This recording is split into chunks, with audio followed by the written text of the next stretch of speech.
Merhaba, ben Ömer Akif Yenigün. Değerler serimizin bu son bölümünde, geçmiş 6 bölümde incelediğimiz tüm temel konuları bir araya getirerek geleceğe bir adım atıyoruz.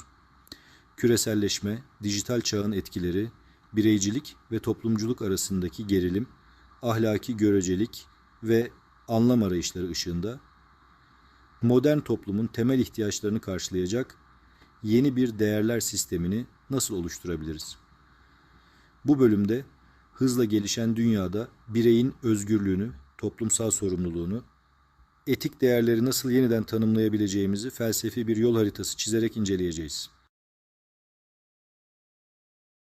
Yeni değerler inşa etmek ve geleceğin toplumu için felsefi bir yol haritası. Günümüzün derinleşen değer krizini aşmak için yeni bir değer sistemi inşa etme ihtiyacı her zamankinden daha acil hale gelmiştir. Kapitalizmin ve modernizmin yarattığı anlam boşluğunu doldurmak, insanları yalnızca maddi başarı ve tüketim üzerinden tanımlayan yapıları aşmak, insanlık için yeni bir yön belirlemenin en önemli adımlarından biri olacaktır.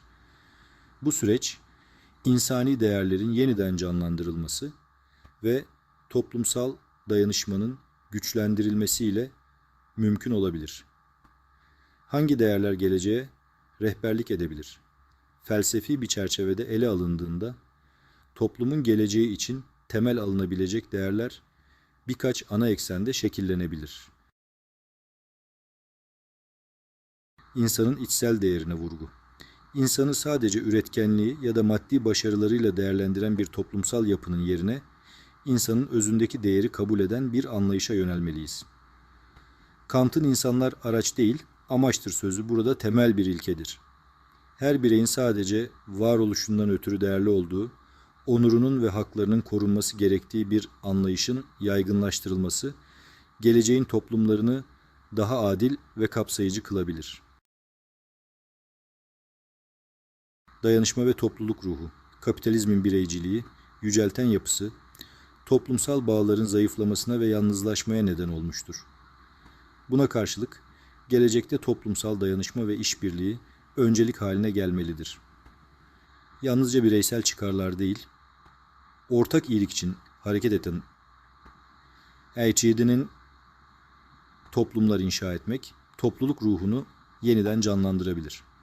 Bu noktada Aristoteles'in ortak iyilik kavramı önemli bir referans olabilir. İyiliğin yalnızca bireysel değil, kolektif bir hedef olduğu bilinci, toplumları daha sağlam bir zemine oturtabilir. Sürdürülebilirlik ve doğayla uyum, günümüzün çevresel krizleri, doğaya karşı sorumluluk ve sürdürülebilirlik gibi değerlerin yeniden şekillendirilmesi gerektiğini göstermektedir. Doğayla uyumlu bir yaşam tarzı, sadece gelecek nesillerin değil, tüm canlıların haklarını gözeten bir değer sistemi kurmayı gerektirir. Bu bağlamda çevre etiği ve sürdürülebilirlik felsefesi, yeni değerlerin temel taşlarından biri olmalıdır. Empati ve merhamet, daha adil ve insancıl bir dünya için empati ve merhamet gibi değerlerin ön plana çıkması gerekir. Levinas'ın başkasıyla olan etik ilişkiyi vurgulayan düşüncesi, bireyler arası ilişkilerde sorumluluğu ve duyarlılığı teşvik eden bir anlayış sunar. Merhamet, sadece bireyler arası ilişkilerde değil, toplumsal yapılar ve politikalar oluşturulurken de rehberlik edici bir ilke olmalıdır. Değer krizini anlamak ve çözmek için felsefenin rolü. Felsefe, toplumların karşı karşıya kaldığı bu tür değer krizlerini anlamakta ve çözmekte önemli bir rehber olarak işlev görür. Felsefe, sorgulama ve düşünme sürecini teşvik ederek bireylerin ve toplumların kendilerine eleştirel bir gözle bakmasını sağlar. Bu anlamda felsefe sadece geçmiş değerleri anlamakla kalmaz, aynı zamanda geleceğin değerlerinin inşasında da yol gösterici olabilir. Felsefe, mevcut değer sistemlerinin eleştirel bir analizini yaparak onların eksikliklerini ortaya çıkarır. Kapitalizmin birey üzerindeki etkilerini, modern tüketim kültürünün boşluklarını ve anlam arayışındaki zorlukları açığa çıkararak bireyleri ve toplumları daha bilinçli bir şekilde yeni değerler arayışına yönlendirir. Nietzsche'nin Tanrı'nın ölümü kavramında olduğu gibi geleneksel anlamların yıkılması karşısında felsefe, bireylerin yeni anlamlar ve değerler inşa etmelerine yardımcı olabilir. Varoluşçu felsefenin de belirttiği gibi, bireyler kendi varoluşlarını anlamlandırma sorumluluğunu üstlenmelidir. Felsefe, bu anlamlandırma sürecinde bireylere rehberlik eder. Onları sadece dışsal başarılar ya da maddi hedeflere yönlendirmek yerine, içsel bir derinlik kazanmaya davet eder. Felsefe, toplumların yeni etik ve ahlaki sistemler geliştirmesi için bir zemin sunar. Eski değerlerin çöktüğü ya da işlevini yitirdiği bir dönemde, felsefe yeni değerlerin oluşturulmasında kılavuzluk eder. Bu, sadece bireysel değerlerin değil, aynı zamanda toplumsal ve küresel düzeyde de daha adil, sürdürülebilir ve insani bir yaşam tarzı geliştirmeye katkı sağlar. Felsefe, bireyler arası diyalogu da teşvik eder. Küreselleşen dünyada farklı kültürler ve değer sistemleri arasında karşılıklı anlayış ve hoşgörü geliştirmek, felsefenin sunduğu etik prensiplerle mümkün olabilir. Adalet, eşitlik, özgürlük gibi evrensel değerlerin tüm insanlığa hitap etmesi, felsefenin sunduğu evrenselci etik anlayış sayesinde sağlanabilir.